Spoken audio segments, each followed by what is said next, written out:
Okay, so in this video, we're going to be attempting to upgrade the 2010 netbook to Windows 10. Now, last time I made a video with this computer was last month, where I attempted to upgrade it to Windows 8.1, even though it wasn't officially supported.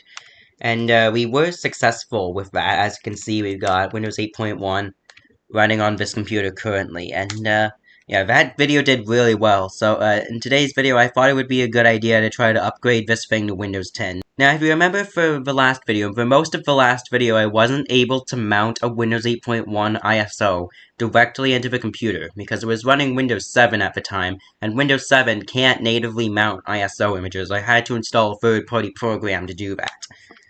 But now that this computer is on Windows 8.1, and I have an ISO already, and Windows 8.1 does support mounting ISOs natively. It was the first version to support this, so, now I've already got an ISO here. We're going to be installing the original 2015 release of Windows 10, aka version 1507, onto this computer today because it's the lightest version of Windows 10, and therefore the best for this hardware.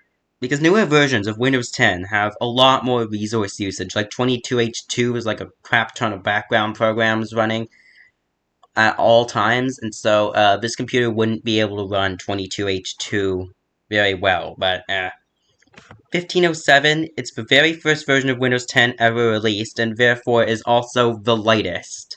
And it doesn't have as much bloat as the newer versions of Windows 10 do, like Windows 10 22H2, it has a lot of bloat. Like when I was installing 22H2 in a VM back a few months ago, I believe, I spent like 2 hours getting rid of all the bloat and telemetry and stuff like that. Yeah, but enough of that. I'm just gonna go ahead and... No, I'm not gonna... I'm not activating Windows. Go away! Yeah, that's the annoying thing about Windows 8.1, is it'll occasionally put a full screen pop-up on your system saying to activate Windows, with no way to get out of it other than to open PC settings, and then hover your mouse over the top left corner to go back to the desktop. It's so dumb. That's one of the only things I actually dislike about Windows 8.1, is that stupid activation pop-up. But nonetheless, we're just gonna go ahead and mount the Windows 10 ISO here, and I'm gonna activate it once it's installed. Yeah, so here is the 1507 ISO that we've got here, and here's the setup file. I'm just gonna go ahead and launch it. Is the setup even running? I'm not seeing a window or anything. Okay, yes, it is running, but for some reason it's just not showing a window. Like, it isn't showing us the setup window that says, "Hey, do you want to install updates to get started?" Like, let me show you what I'm talking about. And if I run the setup.exe file that's on here, you get this little pop-up. It shows the Windows logo. And then in here we get this window that says Get Important Updates. Select Not Right Now. Yeah, and then it starts the setup. So, yeah, we're not seeing that on Windows 8.1 for some reason, and I don't know why.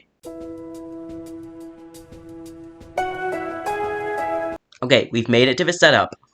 We're not gonna install the updates because I don't want it to update itself to 22H2 while it's in the middle of installing, because 22H2 is not great for this hardware because of all the background processes and bloat and stuff like that. 1507 is the lightest version of Windows 10 ever made, so it's the best version for this hardware, and that's why we're using it in this video today. Product keywords continue when you're ready. Alright, next.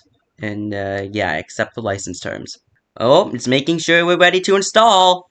There we go. You won't be able to use your PC while Windows installs. Save and close your files before you begin. To recap, you've chosen to install Windows 10 Pro and keep Windows settings, personal files, and apps. That sounds good to me. Install. And there we go. We are officially installing Windows 10 on this netbook from 2010. I cannot believe we're actually doing this. This is an OS from 5 years after this thing was manufactured. Yeah, so now I'm just gonna go ahead and end the remote connection here, just so it doesn't interrupt the installation process of Windows 10 on this machine. So, yeah, I guess I'll let y'all know once Windows 10 is installed, and I guess I can get rid of this file now. Okay, so we have a screen that says, "Hi there, welcome back."